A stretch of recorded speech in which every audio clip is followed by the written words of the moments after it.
Yo, what is happening, guys? Undisputed Vlogs, and today we're back from another Undisputed podcast, and as always, I'm back with Shay. Hey, what's happening?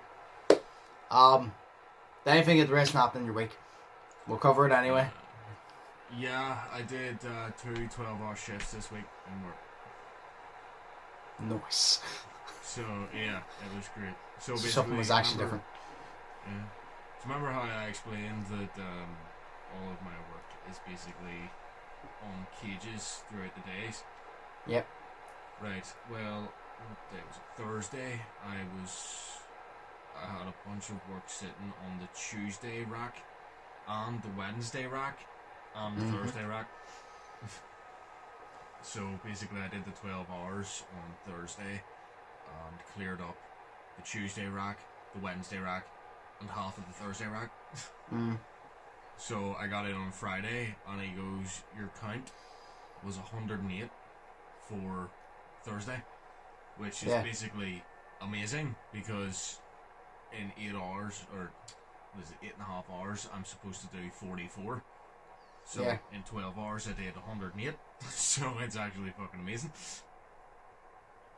So it was alright, you know, I did that, and then fair enough. when I sat back, I started watching Better Call Saul, because that's, you know, Breaking Bad, but it's the kind of like a prequel to Breaking Bad, because it's to do with the lawyer character Saul Goodman.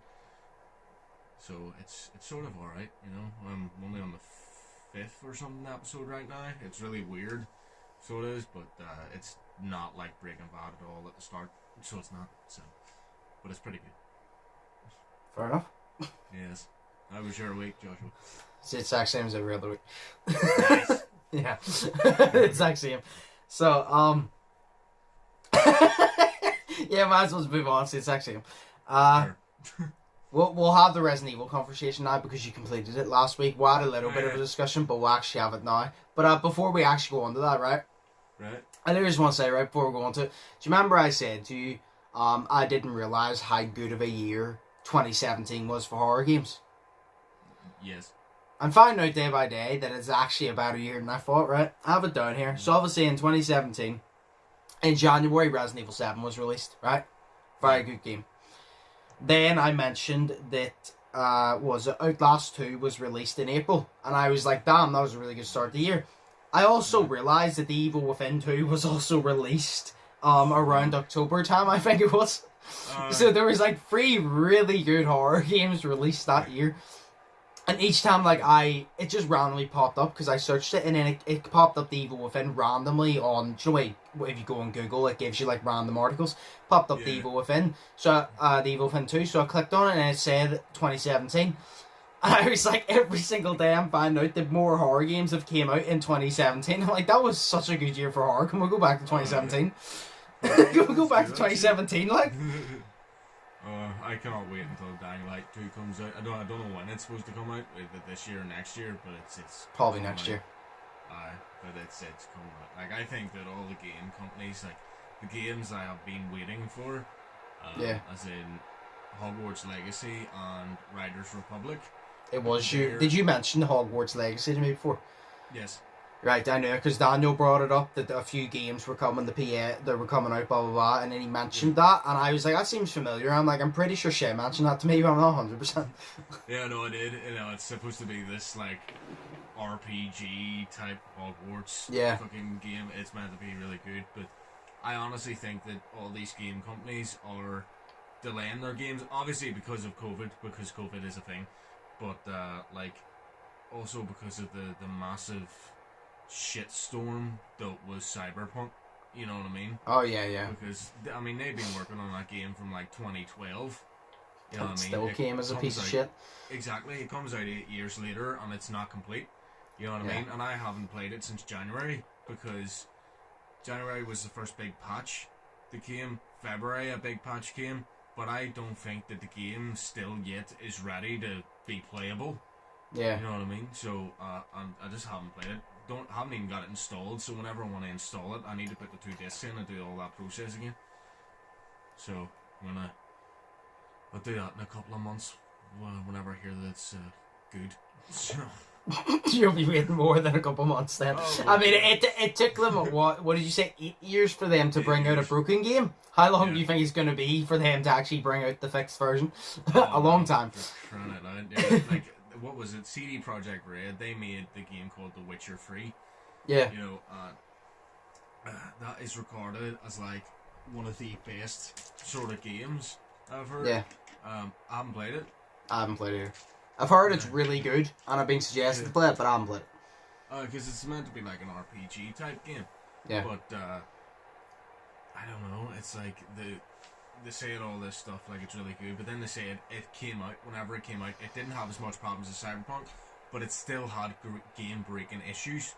You know, but then they fixed it, you know what I mean? But, like, how long is it going to take them to fix Cyberpunk? You know what I mean? Because, like, they put in unneeded stuff, you know what I mean? And they focus their time on unneeded crap, as in the very realistic character customization that doesn't need to be there, you know what I mean?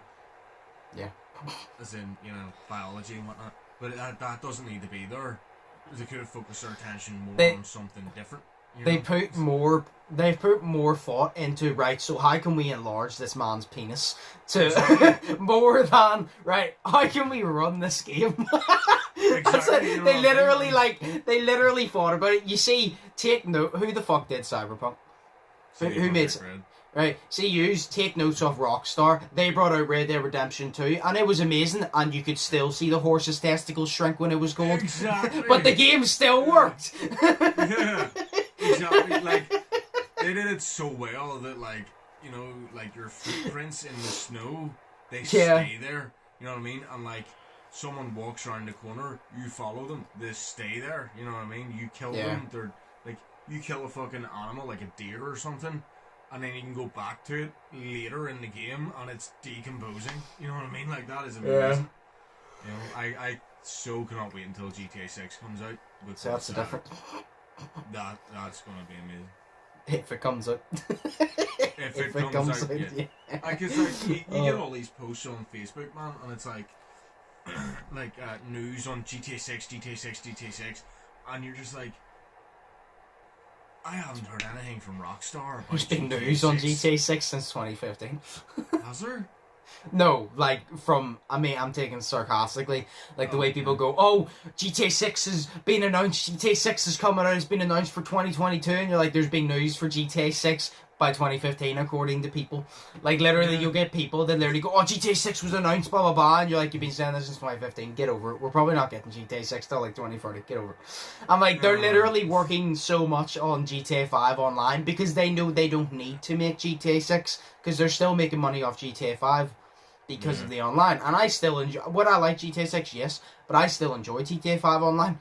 So it's not like it's a dead game. I still enjoy it a lot. So I mean, they don't need to bring out GTA 6, and it's like a cow. They're literally GTA 5's like a cow. They're milking it until there's no milk left, and then they'll go get another cow. That's what they're doing, because there's no point in you moving on when that cow still has milk. It's like that. They're gonna keep using it until it's literally done and it's been. Like, it's dead. Exactly. It's like you know, they didn't have success. They didn't have that much success with Red Dead Online. You know, like Red Dead. Oh no, Online, that's so terrible. Apparently, that was atrocious. I thought, at least, because there was so much that went into GTA 5 Online. You know, like, you could choose your own lobby, you could do a lot of shit, but like, that was just, you couldn't even choose your own lobby. You know what I mean? You couldn't play. You wanted to go and you wanted to play and do your character missions, but you couldn't do it. You know what I mean? And if you wanted to do character missions to progress your story and your character, you had to wait on people to play it. Now, if you want to go back and you want to play it now, you don't have to wait ages on the first fucking mission because you need people to do it. You know, and it just sucks. It had so much potential, but they fucked the bottle. Exactly. But yeah, so fuck you, whoever made Cyberpunk. Take notes. But yeah, no, we'll move on to Resident Evil here, because I've actually written down questions that I want to know your answer to, because we haven't had like a proper discussion. All right. So obviously, what did you think of the game overall? Like, what is just your first thought of the game overall? First thought of the game overall is holy fucking shit, mind. I had the same one. Whenever the credits came up, I was literally just like, holy shit. That was amazing. Fuck yeah, I want to play that shit again. Oh yes, if anyone hasn't taken into account, by the way, if you haven't played Resident Evil Village and you don't want spoilers, you should probably click off right now, because this, like, probably 80 to 90% of this podcast is going to be Resident Evil, and then we'll answer questions. Like, so... About Resident Evil? So, I mean, you might as well just click off now, spoilers. Yeah. But, no, I thought the game was very good. Oh, I really enjoyed it. And, like, do you know what the thing is? I was actually annoyed when did you ever get this, right? That's how you know a game's good. I completed it, and I was annoyed that I completed it, because I know when I play through it the second time, it won't be the same. Even though I'll still appreciate it, it won't be the same, because I know what's going to happen. I hate that. Do you know, like, whenever you watch a movie or play a game for the first time and it was amazing, you're like, I'll enjoy it the second time, but the story is always the best the first time because you don't know the story. Where when you know it the second time, you know what's going to happen and nothing's a surprise. Where, say, for example, like, you play games or something and say somebody dies, or in a movie somebody dies, you're like, holy shit. And you get more attached, where now you're just like, yeah, they're going to die here. And you kind of just, you don't have emotion over it because you kind of just suspect it. And I was kind of annoyed. I'm like, I want to like, keep my playthrough up on my channel, but I want to erase that part from my brain and play through it again. Yeah, it's kind of like me with, like, TV shows that I watch all the time, like, say, Breaking Bad, for instance. You know, like, I've seen it now 4 times or something, and that's all 5 seasons. You know, I most recently finished it there, like, a week ago, and there was points where I was sitting and I was thinking, wait, isn't this, like, sort of sequence of events supposed to happen, like, back a couple of episodes ago, and then it happens as I'm saying it. I'm like, oh, right, okay. Because, like, you're just constantly waiting on stuff to happen because you know what's going to happen. You know, that's the point. Like, it's the element of surprise that makes it special, and when it's not a surprise, it's not special. Like, you can still enjoy it, but when it's not a surprise, it's not as special. Because, I don't know, it's just, even if it's a surprise you don't like somebody you know dies or something, it's still a surprise. It still, like, attaches you to the game. Oh yeah, it's like you know, you play games so much, you play the one game so much, or you watch the one TV show so much that a good scene that you remember comes up, and you know the words off by heart. You know what I mean? Yeah. And it's like that. Like me, I played fucking. I would say the game I've completed most times over is GTA 5 itself. You know what I mean? And the game is still amazing, regardless of how many times I play it. You know, but. I don't know. It's like you know what happens in it. It's fun to play it because obviously with the heist and shit you can do other shit, but you know, and you know the story of it. You know what I mean? Yeah. So you know what happens. So that's why I'm constantly looking for new games to play. I've got 101 fucking apps there that aren't downloaded on my PlayStation, so I need to check some to see what I want to play. I think I have like similar. I have 104. Yeah. 104, and I probably have. Oh, I'm a PS Plus from it. Fuck. You have to renew that. I probably have about 4 or 5 that's actually downloaded. Yeah, oh yeah, Rambo is now in Call of Duty. Nice. I just felt like, oh yeah, Rambo is now in Call of Duty. That's cool. Anyway. Oh yeah, I think I saw that. Yeah. So back to Resident Evil. What did you think whenever you had the flashbacks and found out that you died in Resident Evil 7? What was your first thought? Because obviously I didn't complete Resident Evil 7, you know, because I played it and then got stuck in a bit and then rage quit and didn't even think about it. See, like I said, I would suggest, if you do want to play another horror game, I would suggest Resident Evil 7 that you continue playing it because it is very good. Now, I did prefer Village, but Village wouldn't have been as good if it didn't relate to 7. Like, Village wouldn't have had a backstory, so I think Village and 7, they're not good without each other, so I think that if you played 7 and then played Village, you'd appreciate Village so much more because of the story continues. And if you played the original games, you would have appreciated so much the way they went into the backstory of Resident Evil. I thought that was amazing. I was sitting there amazed. I was like, holy shit. Well, see, I think, because the game that, like, I've been thinking to myself that I want a game, right? I want to play a game. But, you know, saw shit. But I'm sitting there and I'm like, I want a game now that where it has a world that I can get lost in, you know what I mean? That's not like overly fucking terribly hard and shit, you know, just a world that I can go into and get lost in. That's why I think I'm going to re-download No Man's Sky, because apparently that was like really bad at the start, but now it's got so many more updates and shit. And see, whenever you're sitting there and you're playing No Man's Sky and you're flying throughout space and you love space as much as I love space, you're just like, yes.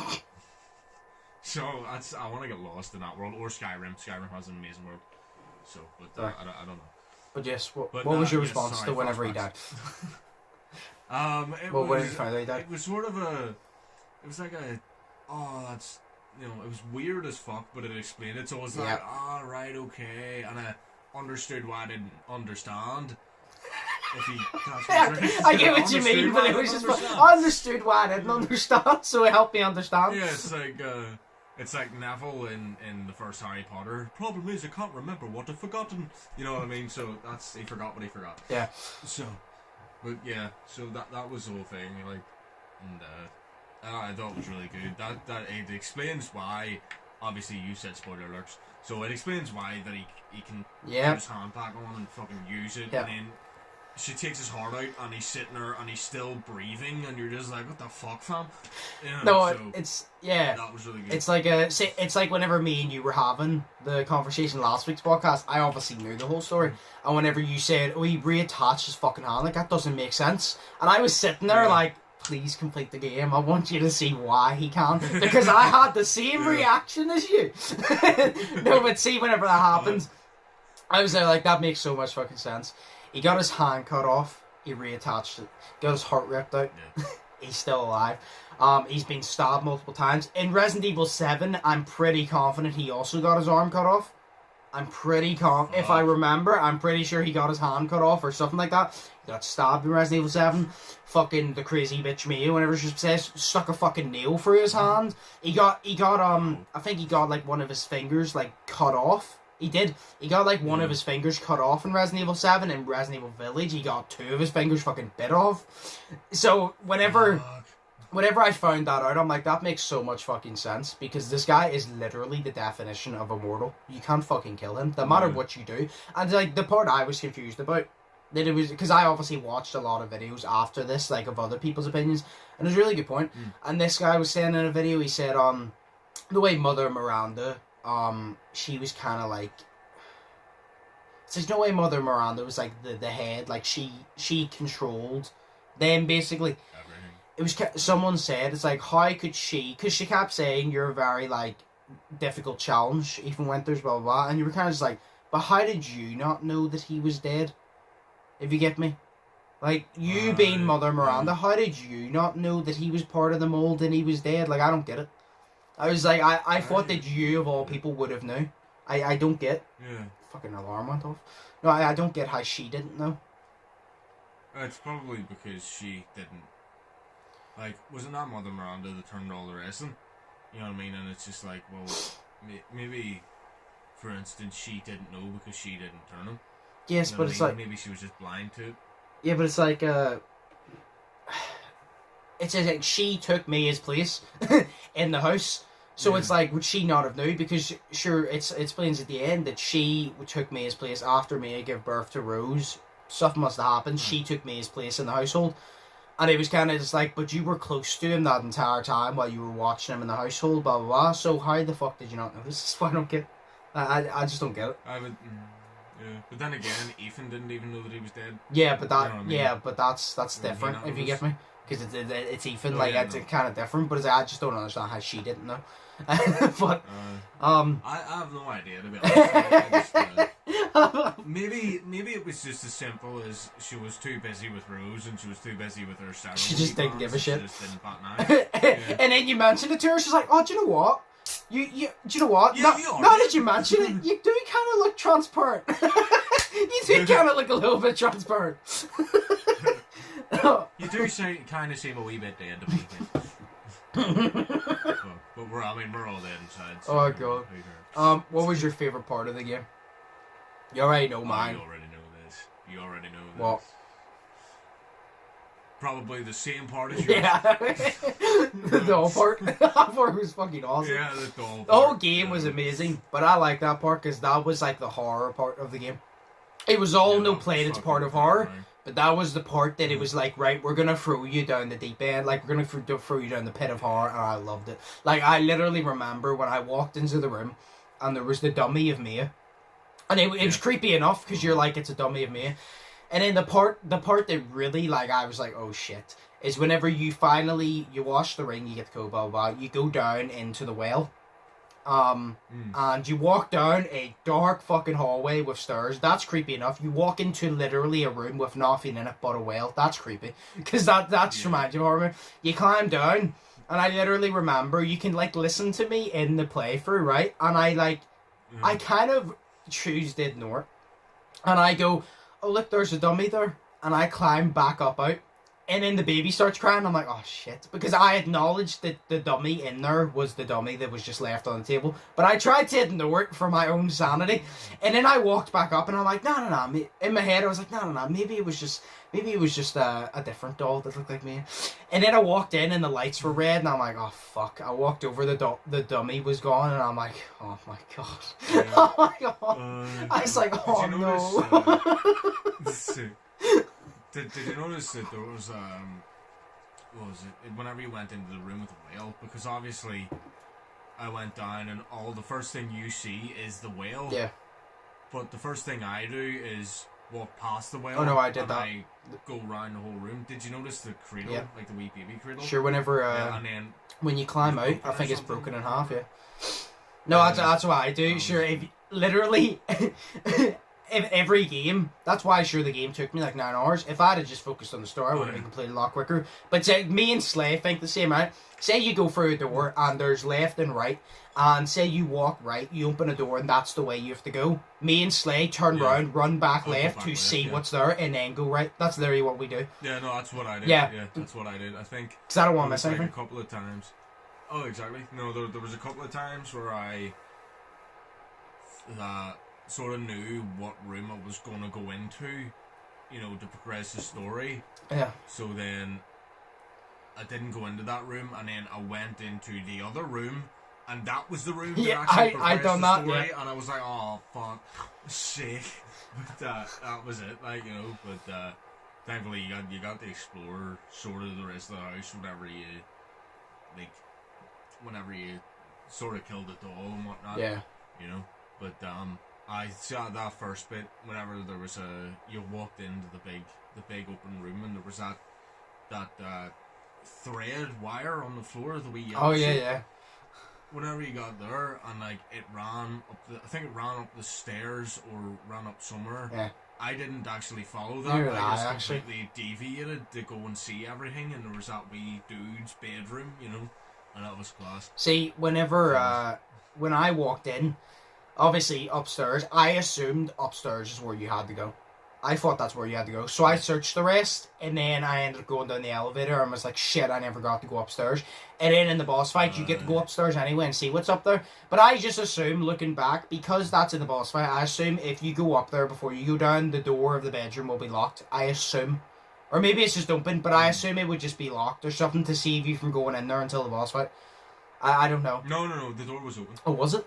The door to the upstairs bedroom you're talking about. I thought it would have just been locked. Yeah, no, that was open. Oh. No, I went in there, so I did, and it was open. I looked around, I was like, yeah, it's pretty cool. That was pretty cool. It's like, it's like Patrick Star whenever he hugs someone. I can't remember what he's hugging, but he hugs and he goes, so he does. Oh, yeah.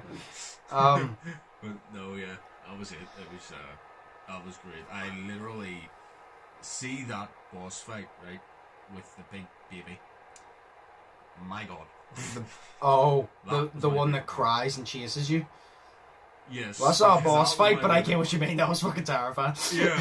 See, I thought it was a boss fight, but it was like, oh my god, man. Like, see, whenever I walked up the stairs, like, obviously, I knew what was sort of happening because the baby had followed me before. Yeah. But I got down the stairs and then was going to walk back up the fucking stairs. Then that happened. The baby fucking comes down. I'm sitting there like this in my pajamas at 11 a.m. on a Sunday morning. And I'm sitting there and I'm like, shit. And I fucking ran through the door, turned left, ran through the door, ran through the room and then got out into the corridor, went back into the bedroom, And, hid yeah. under the bed, and as soon as I hid under the bed, the fucking door swung open and the baby and then it fucking moved right round and shit like that, and like, oh my god, see, as soon as I didn't see that in my field of view anymore, I fucking belted Okay, it the whole way up the I was stairs. actually about to ask you, did you go out as soon as I passed you, right? Because I lay under the bed. Yeah. I was so focused on watching it, right?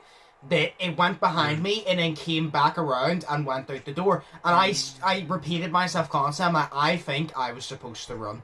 I'm like, it's going to chase me back here and I think I was supposed to run. It disappeared anyway, so it didn't matter. But I was like, was I supposed to run? Because that was my best opportunity to run. But I was so focused on, like, where is the baby? that I didn't run. Oh yeah, no shit.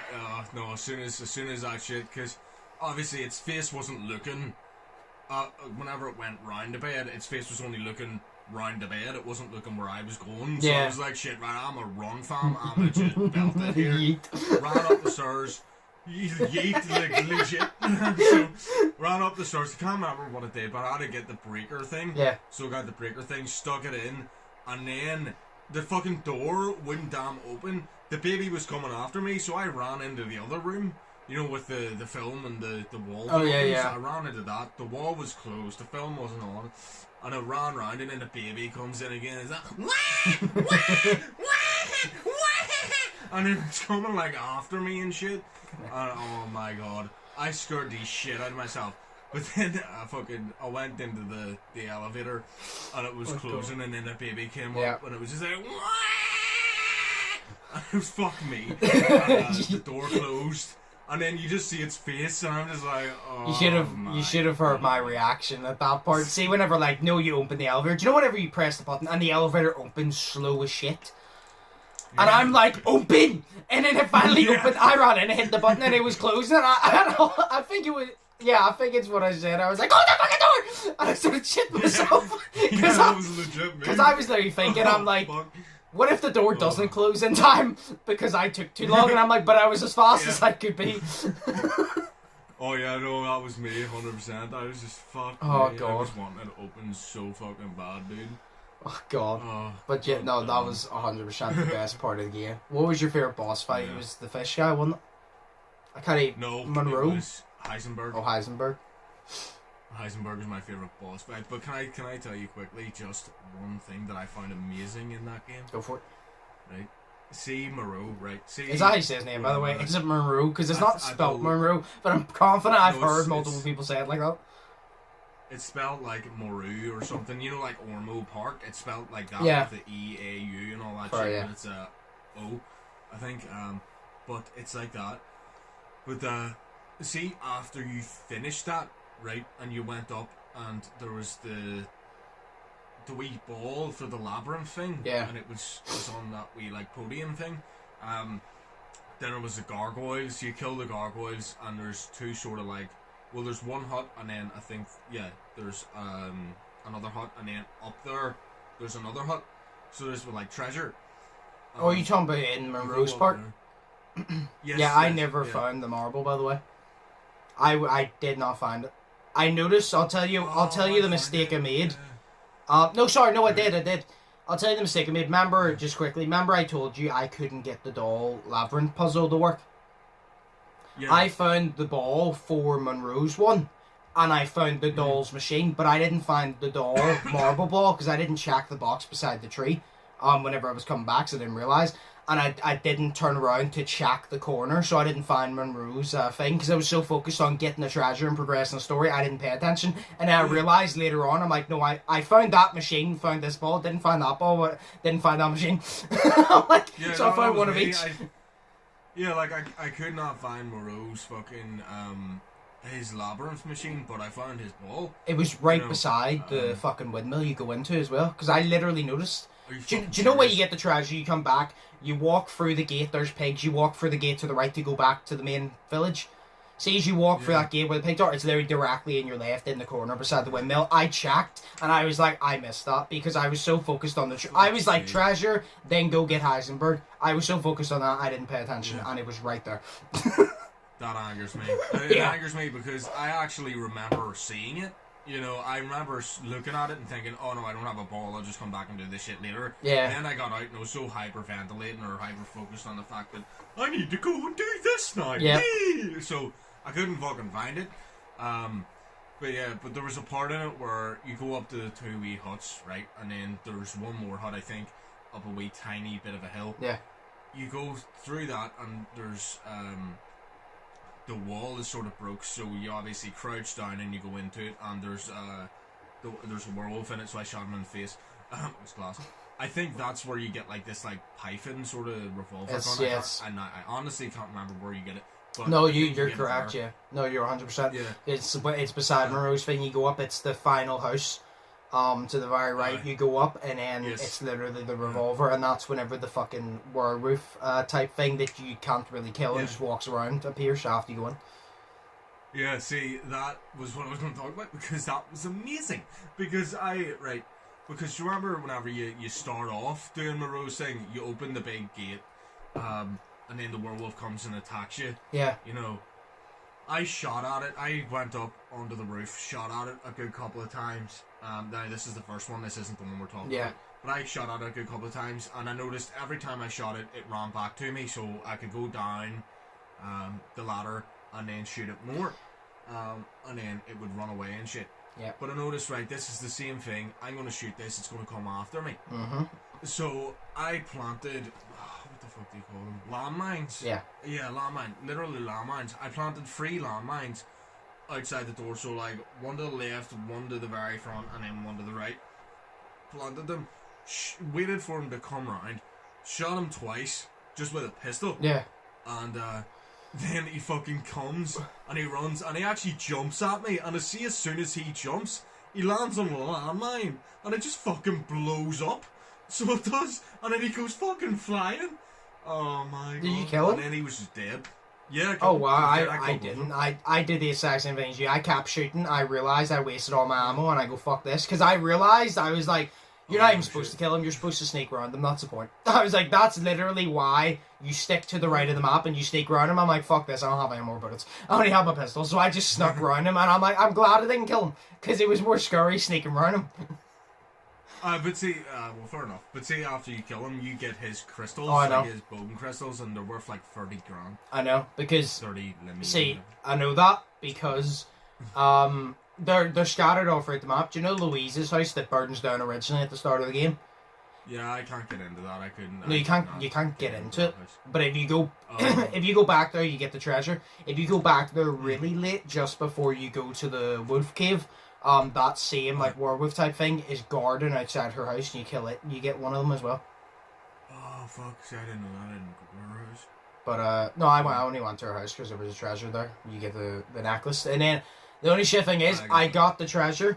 I was like, oh, I can sell this. I couldn't sell it, and then I realized after I completed the game, you have to examine it. There's a key in it. You go back, and there's a chest that it unlocks. But I wasn't thinking about that. I just thought you could sell it, because every other treasure you could either sell or use.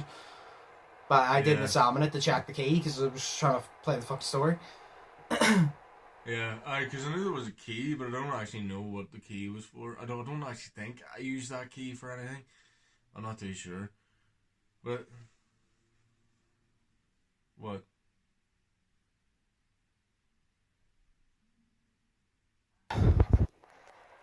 I know. Absolute joke. Something happened and it stopped the recording. No, start it again. Started again? Start the... Did you stop the recording? No. Okay, no, I thought you said... No, a fucking update for the phone came and knocked the recording off. Wow. Out of all the fucking times in a day, you've done it now. But I started it again anyway. That'll just be a bitch to edit, but yeah, it would just be annoying to edit. But you just want me to not start again, just keep going, yeah? Yeah, don't stop yours. Because I can just... It's there a couple times. It's just going to be annoying because it's just so unnecessary, because it shouldn't have fucking happened, because it could have gave me that notification any other hour of the day, but it didn't. Yeah. Oh, 100%. It'll be while we're recording, like. Yeah. But yes, the fucking... Yeah, I agree. Probably Heisenberg's boss fight was best. The fucking, although the factory was a bitch, the factory was fun. Yes. To see those fuckers with the machine guns and the saws in their hand, those fuckers, they were so. I didn't know, Shay, right? I didn't know you shoot them in the chest to kill them, right? And the reason I don't know this, because a lot of people are like, how did you not know that? Every time I shot them, they would hold their hand up to defend themselves. So I was like, right, they're made of metal, bullets ain't gonna do shit to metal. So I'm just gonna run. Right. And then I found out later on that you shoot their chest. And I remember people were like, how did you not know you shot their chest? Well, maybe because every single time I tried to shoot them, they blocked their chest. And I was so focused on, I don't want to die, rather than, oh look, his chest is lighting up, I should probably shoot that. I was so focused on, I don't want to fucking die, because he was blocking his chest and still coming at me with a fucking saw. Yeah, well, see, the reason I knew that you shot their chest, not that you shot their chest, but you shot the red light, was because obviously there was a bunch of notes scattered around, so every time you read one of the notes, and it was like, yeah, this one failed, it has a weakness in its, where its heart was, where the chest thing gives it life and whatnot, you know, and like, every time it had that, that's whenever you got one of them to kill, you know what I mean, just before you went into it, so that's how I knew. I didn't read all of those, so I basically checked the notes, and if I knew it wasn't really important to the story, I didn't really read it. Because, like, I would have done it if I wasn't recording it, but I was trying to do a playthrough, and I didn't want, like, 20 episodes if you get me. It's like, even whenever I picked up a note, I read for it really quickly. And I was like, if you want to read for it by yourself, just pause it. Because I literally, the farthest I go is each episode was an hour. I'm like, I don't want this to be 20 episodes. You know what I mean? No, that's fair, like, but no, that was pretty good. No, I really like Heisenberg's boss battle. The fuck, fuck me. See, I was so glad to get on that because, as you said, those wee metal dudes, man, I ran out, like, I did the wrong thing whenever I played this game, and I focused solely, now, it was a good thing that I did, because I focused solely, basically, on upgrading the guns. Now, I didn't upgrade the guns that I didn't need, so like the Lemmy gun that you get at the start of the game, obviously I got a new pistol, so I don't need that, and I got a new shotgun, so I don't need the shitty one, you know. But I should have focused more on buying bullets for the gun, focus more on my briefcase sort of space, my storage space, and bullets, because fuck me, I ran out of bullets so much in that, it was unbelievable. Every gun, I ran out of bullets, except for my sniper, and it ended up me having to go, and you know whenever you got the one door with like the 6 fucking red lights that you had to shoot? I had to shoot them with my sniper rifle. Why did you not melee them? Because I didn't know that you could do that. I panicked. I think I know what part you're talking about, and the big metal guy's chasing you, and I got to that, and I think I ran out of ammo in like my shotgun. I didn't want to use my sniper, and I think I had my pistol, and I shot a few, and I think that's the part that I panicked, and I just started punching the door, breaking the lights, melee it, shitting myself because this guy was gaining on me, so I just started punching the lights, because I'm like, fuck this, it's quicker. See, that was pretty cool. I killed him first, but he was like the hard one, because he was the one who didn't actually have the red thing on his chest. He actually had it on his back, so every time I had to look at him so he would come closer to me, then I would run right round, go to his back and shoot his back, but of course I had the sniper rifle, so I had to zoom in with the sniper rifle, look down the scope, to be able to get a proper aim on it and shit.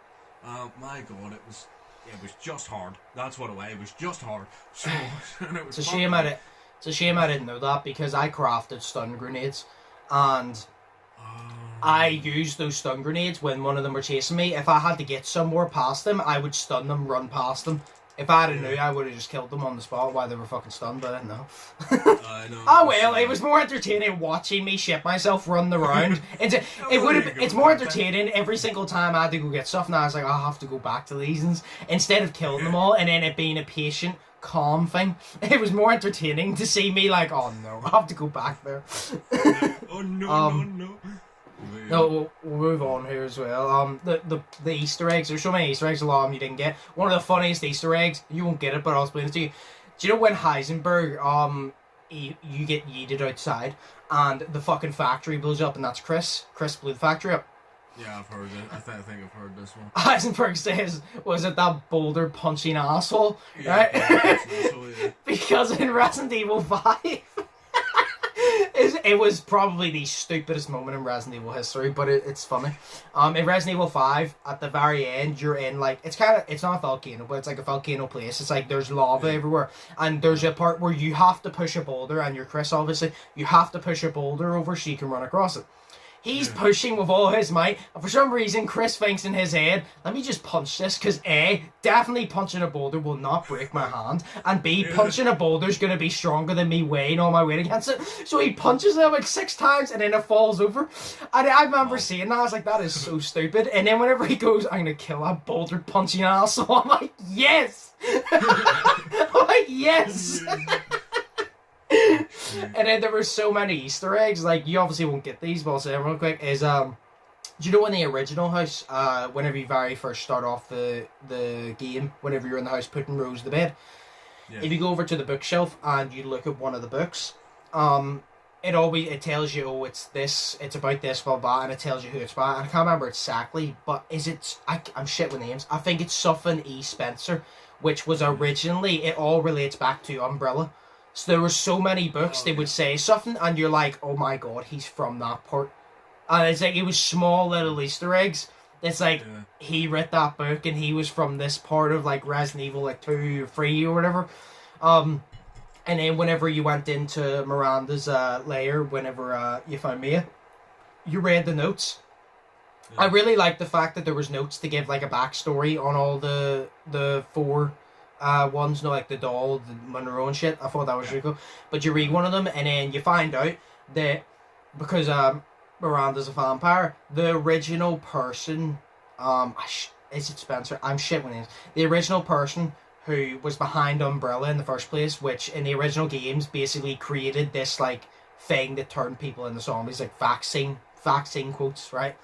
And it was like, he created these viruses, multiple of these viruses, and it turns out that he was Miranda's student. So it all related back and be like, yeah, he did this because now we're explaining to you that he was Miranda's student. So Miranda was actually behind everything you've went through up until now, and now you finally meet her, and you're kind of just like, that was such a weird way to twist it, because it's been the same way for so long, but it was such a good twist. I was like, that is actually better than just keeping the original story. That is better. I was like, because if she's a vampire, she's around for a long time, and it's like, what was she doing before now? And then you get that explained, you're like, holy shit. Because even in a picture, you see, I think it's the guy Spencer, Miranda, and you can see Evelyn as well in the picture where they're dressed in the doctor coats and shit, and you literally all pieces together, like, holy shit. They really thought this through. So does that mean then that the games are done, or at least this section of the games is done? Like, you know, whenever it says the father's story is now done, but does that not mean that like this whole part is now completed, because obviously there was this virus, and obviously you got the person who the person who was all behind it, and now you've killed her, and that's all done. See, that was another story. Another story. I was gonna say to you, do you hope they continue on? Because my perception of it, right, is, I'm gonna throw something out that you probably didn't notice as well. In the after credit scene, you obviously see Rose go to her dad's grave. It's literally like small things. She was wearing her dad's wedding ring. If you didn't notice that, she was wearing the coat. Remember when Ethan died, he gave Chris the coat to keep her warm. She was wearing that coat, which I thought was really cool. To just that little part. And then she gets called over. Turns out she's working with Chris now to help. Yeah. Whenever they're in the helicopter flying away, Chris states that whoever the fuck it was sent bioweapons instead of actual soldiers. Yeah. So now he has to go deal with them, and says the father's story's now done. So the way I receive it, I'm like, right, the next one, you're gonna be seeing Rose's part. Probably Rose is gonna, this way, they'll probably do Rose assists Chris to go and kill the final people who are the problem, to avenge Ethan. For it all to be done, and then they might end the Resident Evil franchise after that. I kind of hope they don't, because I love Resident Evil, but I feel like that, because it says the father's story's now done, and she's working with Chris, so you're like, is she going to help Chris go find the last people who are sending those bioweapons, and then when you do that, that's her father avenged, because the mold and shit is like, the mold and like everything to do with it is all done now, because the mold's gone, but the bioweapons are now like another problem. So she wants to like clear this whole thing to avenge her dad. Yeah. But there is one thing. I hope that's what they do because that would be really cool. There's one thing. See at the very end when she gets in the car with fucking Mr. Slick Dick Suitman. I don't know, isn't it? Yeah. Mr. Slick Dick Suitman. She gets in and they're driving. Did you notice something? What? See, when you watch, I noticed this and I didn't think much of it.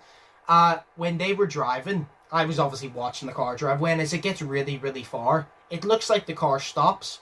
And I was like, I was like, is that car stopped? And I was like, is that somebody walking beside the car? Because I saw an outline and I'm like, it's probably nothing, right? And the car looks like it stopped. And then, do you know where you can get extra content? Like extra content after you can buy? One of the pictures is whenever the car drives away, you see it from the front way instead of the back way like you did. And you can see Ethan's hand hanging down. Like the guy walking towards the car. So it's kind of just like, you know what I said, you see there, like you see Ethan's hand while the car's passing. So it's kind of just like this. Is Ethan still alive because he's fucking immortal? Apparently. Or is she just seeing him as part, like, is she just seeing him as part of her imagination? Or does like she have the power to like see his spirit or something? Because in that, like, I saw the outline and I'm like, who's walking by? I didn't think much of it. I was just like, it's probably nothing. It's probably just a random person. But then it was, I always thought it was kind of weird to just have that there. And then after I saw somebody explain on YouTube, I went on myself and I looked and I'm like, yep, that's Ethan's hand hanging down. And I'm like, so what the fuck's happened now? Is he dead? And if he isn't dead, well then, is it just going to show parts that say the next Resident Evil you do be Rose? Is it going to show parts when she's going for a story, she'll have flashbacks of Ethan appearing in different places, maybe giving her advice or something? Because that would be really cool. That I'm not like if she is like, well, not flashbacks, but like, what? Do you know where you imagine something on the spot? Like it never happened, but you imagine it on the spot. It's not like imagination, but it's like it's real. You see it like that. It's like that. Is he going to just appear and like maybe give her parts of advice, or is there going to be a deeper story there? Like, I want to know. That's why I'm excited about. After I saw that, I'm like, okay, so Ethan's either not dead, or he's still going to play a part in the next Resident Evil, maybe as part of Rose's mind, and I think that's going to be very fucking cool. Have you played that Resident Evil Reverse yet? No. Do you have it? No. Sure, I didn't buy Resident Evil Village. Slay left me bought. But did that not come with it? No. No, it did. Slay has it, yeah. But I haven't played it because it's not being released yet, or maybe it has now. But when I had it, it wasn't released. But he said he explained it to me. I don't get it, but he said at some point that I'll go over to his or whatever, or he'll lend it to me and I can try it out. Yeah, because I don't know what it is, but it's sitting here on my desktop. Like it's Slay explained it as a Resident Evil Battle Royale game, which I don't get what will work, how it will work, but I'm for trying it. I don't feel like I don't get how it'll work. I feel like it'll be quite stupid, but I'm willing to try it because you never know. But yes, final thing about Resident Evil then, what would you give it out of 10? Out of 10, good down. A 1. I don't know, like that's really hard. I give it a 10. See, I think that I'll give it a higher 1 than you because of most of the references. Yeah, like the game itself you can give a 10, but like I think that, like I said, if you played not only 7 but if you played the original one, I think you would have appreciated it so much more. You can still appreciate it, of course, but I think you would have appreciated the backstory and the thought that went into it so much more. If you had have played the old games or 7 or whatever, you would have like, you sat there mind blown, but you would have sat there and be like, that was amazing. Like, I really take my hat off to you, holy shit. You know what I mean? I think I would probably give it a 9 then. But say on the graphics alone, I could give the graphics alone a fucking 10. Because that's playing on PS4, not a PC, and it's like, it's legit real. You know what I mean? Yeah. Like, I even showed, funny enough, I showed Marty, one of my bosses, the part that scared me in the game, and he doesn't really understand games or anything, or like horror games, because he's not like our age, you know? Yeah. No, he's just not cool. Yeah, exactly. No, he's the one who gives me all the time off, so yeah, he's cool. But like, he's like, cool to a degree. He's not gamer. He's not an epic gamer cool. Yeah, no, he's decent as fuck. Like, but I showed him it, and the first thing he says, "Those graphics look amazing." And I was like, Yeah. for a dude that doesn't even play games, yes. You know what I mean? Like, you would sit and read a book, yes. Graphics, you know, so it looks fucking real, you know, and I can give that a 10 by itself. It was really good, yeah. It's the detail that was especially like on the werewolves and shit as well, because like a lot of people don't make werewolves very well because it is hard. Because a lot of people view it as they're just like big furry animals, and you're like yeah, but like you have to make them look scary, but you have to do it in your own way.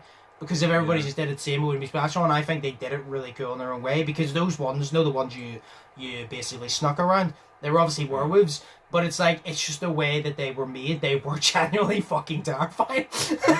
Like when they jumped you, you shat yourself. Yeah. So what were the ones then?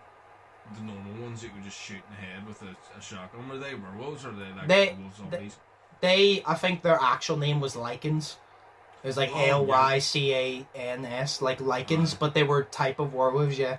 I guess that they were kind of just like, they were... I would just view it as, you know, way a werewolf usually is human, and in a werewolf, I feel like they're just stuck in between. They haven't fully transformed, they're just stuck in between. There's not really a backstory on them, by my knowledge, but I would just view it as they're like kind of stuck in between, and the boss werewolves, like the badass ones, are fully transformed. Oh yeah. That's the way I would probably view it. But it was really good. It was all amazing. So It was such a good game, like. it was. Yes. I want to talk about something quickly before we fucking go on to the questions. We don't actually have any questions this week that I picked because I have two of my own that I just want to ask. But there's something I want to explain to you really quick, right? And it's fucking hilarious. So obviously TikTok versus YouTube press conference. I want to see if you laugh at this as much as I did. TikTok versus YouTube press conference happened, right? It was a bunch of cringe, obviously. A few parts were entertaining. There was a bunch of cringe. I'll go over it really quick, right? So Deji and Fusi started arguing. You know Fusi, right? They started arguing. That was really funny because Fusi and Keemstar hosted it. Deji and Fusi started going back and forth because Fusi was like, "Oh, Deji, you picked an easy fight with Vinny Hacker," and Deji goes, "Stop disrespecting Vinny. If I want an easy fight, I would have chose you." Oh, shit. Because Fusi did a charity boxing match with Slim, and I don't think he threw a single fucking punch. He was just a walking punching bag. So they started arguing back and forth. That was really funny. Austin and Bryce went back and forth, of course, because of their opponents. Bryce and Deji went back and forth. Bryce was just being a cunt to everybody. It was actually quite interesting. This is the part I pissed myself at. I was in tears. I couldn't. Bryce Hall was talking shit to Deji, right? Right. And he said to Deji, first off, he said, "You're going to lose to Finney." And then Deji is supposed to be fighting Taylor after he fights Finney, blah, blah, blah. Bryce said to Deji, he goes, the first one I laughed at, he goes, "You're irrelevant. Nobody knows you." Which I found funny. Because Bryce Hall has 19 million TikTok followers, right? And like 4 YouTube followers. Like 4 million, sorry. 4 million YouTube followers. I don't know why I said 4. 4 million YouTube followers. And he goes, "You're irrelevant." And you're kind of just like, well, see, to be honest, see, considering that you're fighting on a card, you're kind of irrelevant you're not irrelevant, but you're kind of irrelevant when it comes to TikTok. Because like your ex Addison Rae has like what 60, 70 million. I'm like, how do you date Addison Rae and still have less than 20 mil followers?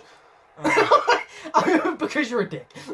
But no, it's the way he said you're irrelevant. But this is the part I pissed myself at. He said, "Oh, you're irrelevant. I'm fighting you. Bye bye. You can fight Taylor." And then fuck me. Oh. The tears are coming. He said, "I'm going after your clouded brother, KSI can get it next." And I was fucking pissing myself. I was like, this guy, KSI will kill you. KSI will put you on a stick, roast you over a fire like a kebab and eat you. What do you mean, KSI? He's saying this when he hasn't even beat Austin. And I don't know if Bryce can box or not, but I've seen some sparring footage. He's not a good fucking boxer. He says KSI. Don't get me wrong, KSI is not an amazing boxer, but I can promise you now, this is what I say, right? Bryce fought this guy, Stromedy, as a sparring match, right? And he barely beat him. No, in the sparring.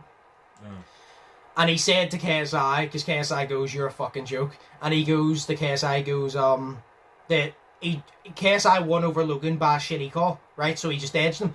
And I said, right, here's the difference. Bryce, you won over Stromedy by edging him, right? KSI won over Logan by edging him. Now, Shay, you don't know what Stromedy looks like, right? But he's probably about our height, and he's nowhere near our weight. He's really skinny, right? No disrespect to him. But edging him and edging Logan, completely different story. Really? If you edge Logan in a fight, look at the size of Logan. It's like, see Stromedy and Logan. Like, Stromedy is like a little Ford car. Logan is a fucking, like, Range Rover. Like, or a fucking, Logan's big. You know what I mean?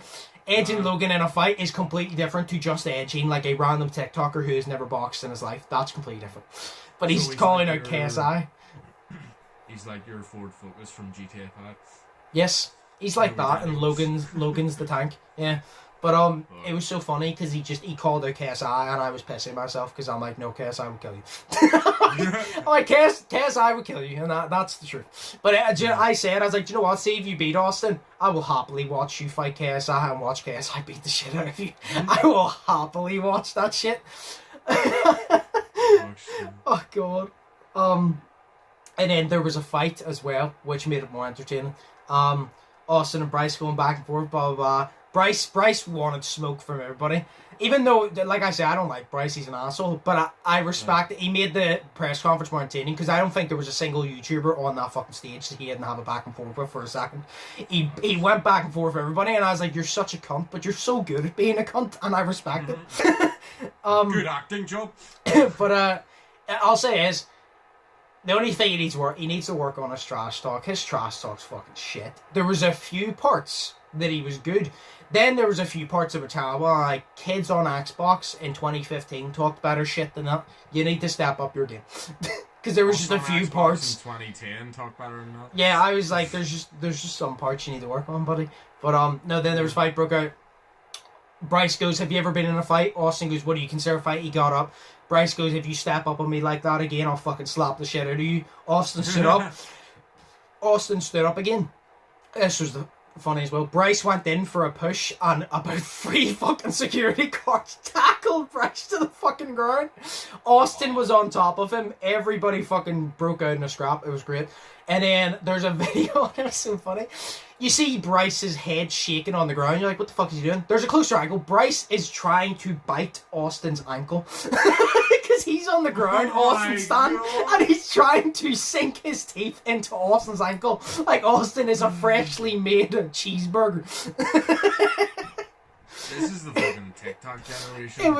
It was so funny. Like, I didn't take any of it seriously. It was so funny. I can't wait for the YouTube versus TikTok thing, like I said, because a lot of people view the offense stupid, and I get that, but I like it because I like seeing people with big egos get in the ring and punch each other. I like that shit. Or I like seeing an asshole, someone who I like, get in a ring and smack the shit out of someone who's a cocky cunt. I like seeing that. Especially because everybody who has a following, well, 90% of people who have a following have egos. They're just not humble. You know what I mean? And I like to see the ones who actually are humble get in the ring and slap the shit out of the fucking cocky ones. But yeah, no, all that went down. It was very fucking funny. It was very entertaining. I can't lie. Like, I can't lie. It's just the way it happened, and I'm like, this is like such a social media thing. You know what I mean? It's so dumb. Oh god, you can't take it serious. You can't, because it's all just fucking for clout and shit, and they all just want to be famous. Well, they're all already famous. They're doing it for money. Like, Fusi and Kim asked them, why are you doing this?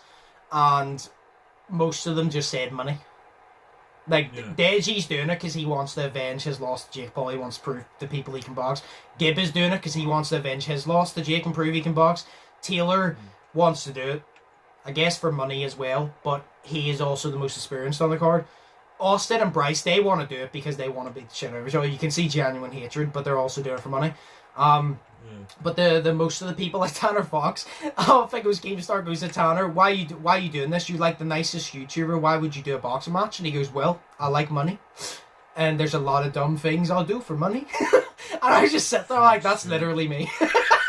So he goes, I like money, and there's a lot of stupid things I'll do for money. And I'm like, that's me. I would do a lot of stupid things for money. But Yeah, but it was, the only thing I'll say is they're all doing it for money, and it's all cool and all, but somebody's gonna get hurt. I'll just say, it's a lot of them, I'm sure some of them are taking it serious, right? Every single person on that stage said, I'm training hard. There is at least one person on that stage who's lying, right? At least one. And see, whoever is only doing it for the money and is not training, you're going to get hurt, because again, you can't play boxing. Even if it's against another YouTuber, it doesn't matter. You can still get hurt, and you can't play boxing. Somebody's going to get hurt. And if you don't take it seriously, you deserve it. And I just want to see somebody get knocked out. I just want to see somebody get... I've already picked who I want to win of Austin and Bryce. I'm not fond of either of them, to be honest, but I've picked who I want to win, and I'll literally say that in a video closer to the time. I picked who I want to win now, just because I want to see the other one get knocked out. But, yeah, moving on. I just thought I'd tell you that, because it was just a shit show, and I just thought he called out KSI, and I thought that was fucking hilarious, because I'm like, KSI would kill you. Like, it's simple as that. It doesn't matter if you can box, KSI will fucking kill you. Now, the two questions. Number one, we'll go over them real quick. I got this from a Sidemen video, by the way. I think it was a Sidemen mukbang. It's, you gain an extra inch on your penis, but 100,000 random people die. Are you taking the extra inch? No. Why? Because I'm good enough with what I've got. That's what everybody who isn't good enough with what they've got says. Well, I know I'm good enough with what I've got. So. I'm taking the inch. Fuck people. Look, it's simple as this. There is at least 100,000 people on this earth. They wouldn't care about me, Dan. So fuck you. I want an extra inch. Fuck you. Like, even if it's 10 inches, an extra inch makes it 11. There's a lot of assholes on this earth. So, give me that. Sure, but it could be 100,000 people, or it could be like your whole family plus 9,000 people, or whatever you call it. I don't know. You know, it could be just a bunch of fucking people, probably. And, you know, like, your favourite actors and basketball players and whoever the fuck. But an extra inch. Just for your extra inch of penis. Yeah. I'm like, nah, because I like all of me already, so I'm all good. That's good for you. I fucking hate myself, so I'll take the extra inch. Well, how about go? Okay, this is a serious one, right? This requires a serious answer. This is one I randomly thought of yesterday, by the way, as I read it down. Serious answer, right? I randomly thought of this, I think, at about 2 a.m. Donald Trump and Boris Johnson, right? Yes. Right? Get into a boxing ring. Who you got? Who you got winning? Donald Trump or Boris Johnson? I think Boris would batter him. I think Boris would batter Trump, I'm not gonna lie. I don't know, because, like, I just feel like Trump would just, like, you know, Trump's signature move would just be to bring out a bunch of Mexicans and build a wall around Boris so he couldn't get to him. Probably, yeah. No, but, like, yeah, but I don't know. Plus, Trump has ring experience, you know what I mean? He shaved Vince McMahon's head, fam. Like, he has ring experience with shaving heads. So I got Boris. But Boris has shitty hair, and I'm sure that all the times we've made fun of Boris's hair and laughed at his Brexit deals, he has a lot of anger towards Trump, because he's like, why do you have that hair and I don't? Why is everybody making fun of my Brexit deal? Boris has a point to prove. Nobody's listening to his COVID guideline. Boris is pissed. Could you imagine Boris calling out Trump? He's like, we will get in the ring and I will batter Trump. With his wee finger sticking out. The exact opposite. with his wee, do you notice him and Trump do something similar but different? Say Trump, he puts his index and his thumb together with his like 3 other fingers sticking out as he talks. Boris puts his thumb in between his middle and his index finger as he talks. Have you ever noticed that? Oh, that's weird. If you actually want, I know it's really weird, but he goes like that. He puts it in between.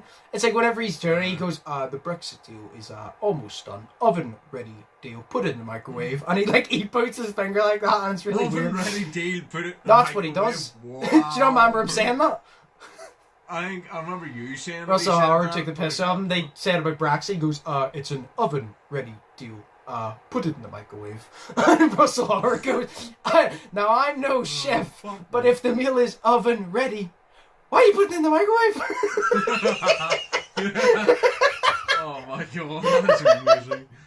But yeah, who you got? I think I'm backing Boris the batter. I'm backing Trump all the way, fam. Oh, All the way. wow. I'm going back. Yeah. Alright, well, if that ever happens, we'll put it back on. Fuck this. Yeah. Why are YouTubers getting in the ring? I want to see politicians get in the ring and batter each other. Yeah, Fuck you know, match of the fucking century. Arlene Foster and Michelle O'Neill battle that shit. That would be amazing. Oh, you know what I mean? God. Because, like... Extreme rules. Arlene Foster, like... Do you know what they would do? They would both bring out underneath, you can go underneath the ring and you can get, like, chairs and shit. They'll both bring out flags. And, like, even though they're from the same fucking country, they're all both from Northern Ireland... Fucking Arlene Foster will bring out the big Union Jack, and then Michelle O'Neill will bring out the Irish one, and they'll just be like, and then battle with it and shit. And they'll joust each other in the middle of the ring. Yeah. And then, Oh, fucking, God. You know, what do you fucking call hell. Arlene Foster's entrance music will be the sash, and it'll just be like, yo! Oh, my God. It'd be fucking decent. Arlene Foster would win that shit. She would just show her big man down, and, just... completely screw the shit out of Michelle O'Neill, so Oh. I would like to see yeah, Michelle O'Neill get defeated. I would like just politicians to jump in the ring and just batter each other. That'd be amazing. But I'm backing Boris over Trump. I'm backing Boris over Trump. Any day. You're backing Trump over Boris. Yeah, Any day. To win in a ring, come on. Man, any fucking day. Trump to win is in a like ring, 73 years old. Oh, you know, The man will he break has a hip got- trying to suplex Boris. Yo, but you know what though? Boris is such a fucking like pig slob for food that he will look at Trump's face and just be like, Cheeto. Trump is a And then he'll fucking just twat. start licking him. Well, to be honest, it would So literally is Boris. you know why YouTube versus TikTok is battle of platforms? It would just be battle of the twats because they're both fucking idiots. Exactly. Battle of the Twats where they got their hair from the same fucking two-way shop, you know what I mean? Oh, God. Oh, God. Yeah, so I'm backing Trump all the way to win against Boris. Winner gets a long, luscious head of fur. Oh, God. Not a wee comb over his side, Joe. No, a long, luscious head of fur that you can do anything with. Oh, fucking Christ. Yeah, so that was a serious question. Plus, Trump has those wee tiny hands, so he can fit them inside of Boris's ears. Literally lift him by the ears and beat him. Like, you know what you see in a cartoon when they grab you and beat you to the side? He just lifts him by the ears. Or it's like, right, imagine this, right? Oh, that would be so hilarious, right? Imagine this in your head right now, right? Right. So, Trump and Boris standing in a ring, right? Right. And Trump puts his, just fully extends his arm to Boris's face, but he has such a small hand, and he just goes, and he moves his hand across his face and starts making this. We know he's like, oh, I can't do it. It starts making this. We know he's like just along his face, and it's just slapping his face the whole time. That is funny. I know. Like, that's class. That is so Trump. I'm just saying that. Going, Trump knocks Boris down. There's no way The Rock takes off his elbow and then he throws it. Trump takes out his tax slip and throws it away, switches his arms, goes across, right? And do you know way The Rock was he taps his elbow and he drops on him? Trump does his wee hand, he goes, Shayna. Shayna. I can imagine Boris just Stone Cold Stunner and Trump though. I could actually imagine, like, say Trump bouncing off the rope, Boris Stone Cold Stunner. I love how I say it in a boxing match and we're talking about WWE. Well, I'm backing Boris. I'm backing Boris. Although I would like to see them just batter each other. It'd be great, but I'm backing Boris. You know, fucking, because Boris has been seen to be riding bicycles, like, everywhere before. He's training! He's training! He's ready! Trump don't want the smoke! Trump don't want the smoke! Right, but his the thing he would bring out from under the ring is his bicycle and beat the shit out of that. But the thing Trump would bring out from under the ring, the 4th Amendment. So there you go. The 4th Amendment. I don't even know what the 4th Amendment is, but there it is. I think it's a right to bear arms. So I have no clue. I still can't get over. class. I'm actually picturing Trump taking out his all his taxes that he's been hiding, throwing it into the crowd and into the crystal. Oh, Well, God. Does that not remind you of I think it's the Fucking hell. Seth MacFarlane's Cavalcade of Comedy or something. It's like 50 minutes long, but it's just a bunch of his wee cartoons. Oh, is it? And there's one. It's the one that takes place out of politicians. Yeah, but it's about like the U.S. senators or something, or like the ones who basically founded America. You know, and they were writing the Constitution, and they said the Fourth Amendment, and he goes, the right to bear arms, and you're just like, do you think those guys are like, are they going to like understand it properly? And he goes, and then it just zooms out, and he's got some bear arms hanging on his fucking wall like a trophy, and he goes, yes, everybody in America should have the right to hold a pair of bear arms on their wall. And you're just like, nice. It's like the funniest shit ever. The right to bear arms. That's amazing. Like, Seth MacFarlane is literally my hero because he's like my type of comedy. It's amazing. Yeah. But yeah, it's like whenever Peter falls and he goes, but then like he's in Britain and he goes, bagger. Oh yes, bagger. Yes. Yes. Twat. Yeah, we'll move on to the outro here because we're running out of time here. But yeah, no, I'm backing Boris. Trump don't want the smoke. Trump don't want the smoke. It would just be entertaining to see. It would just be hilarious. But we need to get one of the old WWE SmackDown versus Raw games and just create them, and just me and you just sit there, eat popcorn, and watch, see who the game decides to win. But yeah, yeah, that was it. Just randomly popped into my head, and I need to ask that question on the podcast. But yeah, as always, hope you guys enjoyed. If you did, smash the like button, smash the grab button if you haven't yet already. Think positive, test negative, I've been Undisputed, that's been Shay. Shay, do you have a quick fact you want to say? Sure. In Portal 2, you can go through a hidden door, and it leads you through a corridor. You can go out, and you're actually in a shipyard, and you see a wee lifeboat, or not a lifeboat, like a wee life ring, you know, and it says on it the Borealis, and the Borealis is a ship from the game Half-Life, so those games are connected. Confirmed. Oh. So there you go. Yeah, it's your fact for today. Well, that was a fun fact from Shay. We're running out of time here because there you go, knock off. But just thank you for that fact, Shay. Yeah. You're welcome. I've been Undisputed, that's been Shay. We'll see you in the next one. So peace. Peace.